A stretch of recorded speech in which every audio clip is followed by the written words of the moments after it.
Channel ഇതുപോലെ search ചെയ്യുന്ന സമയത്ത് കാണാൻ കഴിയുന്നുണ്ടോ? എന്റെ ചാനൽ അവിടെ കാണാൻ കഴിയില്ല. ഒന്നാമതായിട്ട് എന്റെ ചാനൽ കൊണ്ടുപോലെ റാങ്കിങ് ചെയ്യിപ്പിക്കും. ഇനി എന്താണ് ആ സെറ്റിംഗ്സ് എന്ന് നോക്കാം. ഇവിടെയാണ് നമ്മുടെ ചാനൽ സെർച്ചിൽ വരാൻ വേണ്ടിയിട്ടുള്ള ഒന്നാമത്തെ ടേൺ ഓൺ ഇഗ്നിറ്റോ സെർച്ചിൽ വരുന്നതായിരിക്കും. ഹായ് ഫ്രണ്ട്സ്, പുതിയൊരു വീഡിയോയിലേക്ക് എല്ലാവർക്കും സ്വാഗതം. ഞാനിവിടെ യൂട്യൂബ് ചാനൽ ഓപ്പൺ ചെയ്ത് മുകളിൽ കാണുന്ന സെർച്ച് ബാറിൽ എന്റെ ചാനൽ നെയിമായ കുറുമ്പീസ് വേൾഡ് എന്ന് ടൈപ്പ് ചെയ്യുമ്പോൾ നിങ്ങൾക്ക് കാണാനായിട്ട് കഴിയും. ടോപ്പിൽ തന്നെ എൻ്റെ ചാനൽ കാണാനായിട്ട് കഴിയുന്നുണ്ട്. അതും അല്ല, ഇനി ജസ്റ്റ് കുറുമ്പീസ് എന്ന് ടൈപ്പ് ചെയ്യുമ്പോൾ തന്നെ ടോപ്പിൽ എൻ്റെ ചാനൽ കാണാൻ കഴിയുന്നുണ്ട്.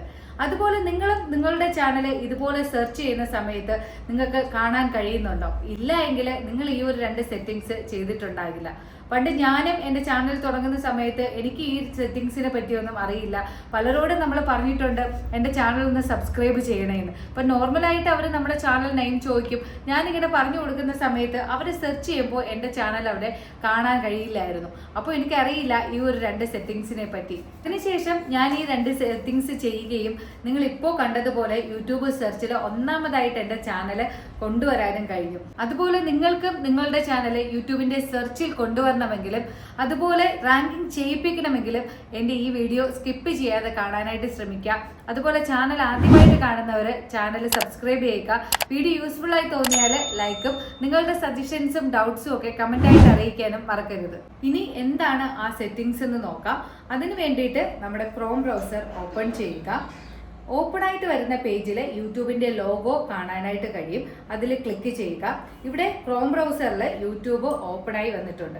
ഇവിടെ മുകളിലായിട്ട് 3 ഡോട്ട്സ് കാണാനായിട്ട് കഴിയും. അവിടെ ക്ലിക്ക് ചെയ്യുക. ഓപ്പൺ ആയിട്ട് വരുന്ന ഓപ്ഷനിൽ ഡെസ്ക്ടോപ്പ് സൈറ്റ് എന്നൊരു ഓപ്ഷൻ നിങ്ങൾക്ക് കാണാനായിട്ട് കഴിയും. അതിൽ ക്ലിക്ക് ചെയ്യുമ്പോൾ നമ്മുടെ YT സ്റ്റുഡിയോയുടെ ഡെസ്ക്ടോപ്പ് മോഡിൽ ഓപ്പൺ ആയി വന്നിട്ടുണ്ട്. ഇവിടെയാണ് നമ്മുടെ ചാനൽ സെർച്ചിൽ വരാൻ വേണ്ടിയിട്ടുള്ള ഒന്നാമത്തെ സെറ്റിംഗ്സ് ചെയ്യേണ്ടത്. രണ്ടാമത്തെ സെറ്റിംഗ്സ് ചെയ്യേണ്ടത് നമ്മുടെ യൂട്യൂബ് ആപ്ലിക്കേഷനിലാണ്. അപ്പോൾ ഇനി ഒന്നാമത്തെ സെറ്റിംഗ്സ് എങ്ങനെയാണെന്ന് നമുക്ക് നോക്കാം. ഇവിടെ ഓപ്പൺ ആയിട്ട് വന്ന പേജിൽ സെറ്റിംഗ്സ് എന്ന് പറയുന്ന ഓപ്ഷൻ നിങ്ങൾക്ക് കാണാനായിട്ട് കഴിയും. അതിൽ ക്ലിക്ക് ചെയ്യുക. ഇവിടെ മറ്റു കുറച്ച് ഓപ്ഷൻസ് ഇവിടെ ഓപ്പൺ ആയിട്ട് വന്നിട്ടുണ്ട്. അതിൽ ചാനൽ എന്ന് പറയുന്ന ഒരു ഓപ്ഷൻ ക്ലിക്ക് ചെയ്യുക. അതിന്റെ തൊട്ടടുത്തായിട്ട് കീവേഡ്സിന്റെ ഒരു കോളം നിങ്ങൾക്ക് കാണാനായിട്ട് കഴിയും. അപ്പോൾ അവിടെയാണ് നമ്മുടെ ചാനലിന്റെ നെയിം ക്യാപിറ്റൽ ലെറ്ററിലും സ്മാൾ ലെറ്ററിലും ടൈപ്പ് ചെയ്ത് കൊടുക്കേണ്ടത്. ഇപ്പൊ ഞാൻ എൻ്റെ ചാനലിന്റെ നെയിം കുറുമ്പീസ് വേൾഡ് എന്ന് ക്യാപിറ്റൽ ലെറ്ററിലും അതുപോലെ സ്മോൾ ലെറ്ററിലും ടൈപ്പ് ചെയ്ത് കൊടുത്തിട്ടുണ്ട്. നിങ്ങൾ ഇപ്പോൾ 2 or 3 വേർഡ്സ് ഉള്ള ചാനലിന്റെ നെയിം ആണെങ്കിലും അതുപോലെ നിങ്ങൾ ക്യാപിറ്റൽ ലെറ്ററിലും സ്മാൾ ലെറ്ററിലും കൊടുക്കാനായിട്ട് ശ്രമിക്കുക. അതുപോലെ നമ്മുടെ ചാനൽ ഇപ്പോൾ 2 or 3 വേർഡ്സ് ഒക്കെയാണ് ഉള്ളതെങ്കിൽ ഫസ്റ്റ് വേർഡ് ഞാനിപ്പോൾ ഇവിടെ കുറുമ്പീസ് എന്ന് പറയുന്നതും ഇവിടെ സെർച്ചിൽ വരാൻ വേണ്ടിയിട്ട് ടൈപ്പ് ചെയ്ത് കൊടുത്തിട്ടുണ്ട്.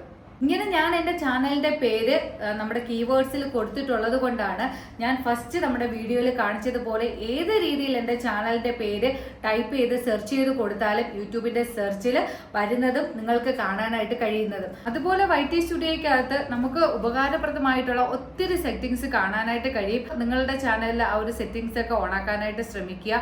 നിങ്ങൾക്ക് അറിഞ്ഞുകൂടാ എങ്കിൽ എൻ്റെ വാട്സപ്പുമായിട്ട് കോൺടാക്ട് ചെയ്യാനായിട്ട് ശ്രമിക്കുക. ഇനി രണ്ടാമത്തെ സെറ്റിംഗ്സ് ചെയ്യേണ്ടത് നമ്മുടെ യൂട്യൂബ് ആപ്ലിക്കേഷനിലാണ്. അതിനു വേണ്ടിയിട്ട് യൂട്യൂബ് ആപ്ലിക്കേഷൻ ഓപ്പൺ ചെയ്യുക. ഇവിടെ താഴെയായിട്ട് നമ്മുടെ പ്രൊഫൈൽ കാണാനായിട്ട് കഴിയും. അതിൽ ക്ലിക്ക് ചെയ്യുക. ഓപ്പൺ ആയിട്ട് വരുന്ന പേജിൽ മൂന്നാമത്തെ ഓപ്ഷൻ ആയിട്ടുള്ള ടേൺ ഓൺ ഇഗ്നിറ്റോ എന്ന് പറയുന്ന ഒരു ഓപ്ഷൻ നിങ്ങൾക്ക് കാണാനായിട്ട് കഴിയും. അവിടെ ക്ലിക്ക് ചെയ്യുക. അപ്പോൾ മറ്റൊരു പേജ് ഇവിടെ ഓപ്പൺ ആയിട്ട് വരും. അവിടെ നിങ്ങളുടെ ചാനലിന്റെ പേര് നിങ്ങൾ സെർച്ച് ചെയ്യുക. മുകളിലോട്ടും താഴോട്ടും സ്ക്രോൾ ചെയ്യുക. ഇപ്പോൾ നിങ്ങളുടെ ചാനലിന്റെ പേര് ഇവിടെ കാണാൻ കഴിയുന്നുണ്ടോ എന്ന് നോക്കുക. ഇനി കാണാൻ കഴിയുന്നില്ല എങ്കിൽ സൈഡിൽ കാണുന്ന 3 ഡോട്ട് ക്ലിക്ക് ചെയ്യുക. ഇവിടെ 2 ഓപ്ഷൻ നിങ്ങൾക്ക് കാണാം. അതിൽ സെർച്ച് ഫിൽറ്റർ എന്ന് പറയുന്ന ഒരു ഓപ്ഷൻ ക്ലിക്ക് ചെയ്യുക. ഇവിടെ മറ്റൊരു പേജിൽ ടൈപ്പ് എന്ന് കാണാനായിട്ട് കഴിയും. അവിടെ ക്ലിക്ക് ചെയ്ത് ചാനൽ സെലക്ട് ചെയ്ത് അപ്ലൈ ചെയ്യുക. ഇനി മുകളിലോട്ടും താഴോട്ടും ഒക്കെ സ്ക്രോൾ ചെയ്ത് പോകുമ്പോൾ ഉറപ്പായിട്ട് നിങ്ങളുടെ ചാനൽ ഇവിടെ കാണാനായിട്ട് കഴിയും. ഇങ്ങനെ കാണുമ്പോൾ നിങ്ങളുടെ ചാനൽ ഓപ്പൺ ചെയ്ത് നോക്കിയതിന് ശേഷം ബാക്ക് പോവുക. നേരത്തെ ചെയ്ത പ്രൊസീജിയർ 1 അവർ ഇടവിട്ട് നിങ്ങൾ ചെയ്യാനായിട്ട് ശ്രമിക്കുക. ഇതേ ഒരു പ്രൊസീജിയർ 1 വീക്ക് നിങ്ങൾ കണ്ടിന്യൂസ് ആയിട്ട് ചെയ്തു പോവുകയാണെങ്കിൽ ഉറപ്പായിട്ടും നിങ്ങളുടെ ചാനൽ യൂട്യൂബിന്റെ സെർച്ചിൽ വരുന്നതായിരിക്കും. അതിനോടൊപ്പം തന്നെ നിങ്ങളുടെ ചാനലിൽ ഒരു 10 or 30 ഷോർട്സും അതുപോലെ കുറച്ച് ലോങ് വീഡിയോസും നിങ്ങളുടെ ചാനലിൽ അപ്ലോഡ് ചെയ്തിരിക്കണം. അപ്പോൾ ഞാൻ ഈ പറഞ്ഞ കാര്യങ്ങൾ നിങ്ങളും നിങ്ങളുടെ ചാനലിൽ ചെയ്യുകയാണെങ്കിൽ വളരെ പെട്ടെന്ന് തന്നെ നിങ്ങളുടെ ചാനൽ റീച്ചാക്കി എടുക്കാനായിട്ട് കഴിയും. അപ്പോൾ ഇന്നത്തെ വീഡിയോ നിങ്ങൾക്ക് എല്ലാവർക്കും പ്രയോജനപ്പെട്ടു എന്ന് ഞാൻ വിചാരിക്കുന്നു. ഇനി പുതിയൊരു വീഡിയോയിലൂടെ കാണാം. ബൈ.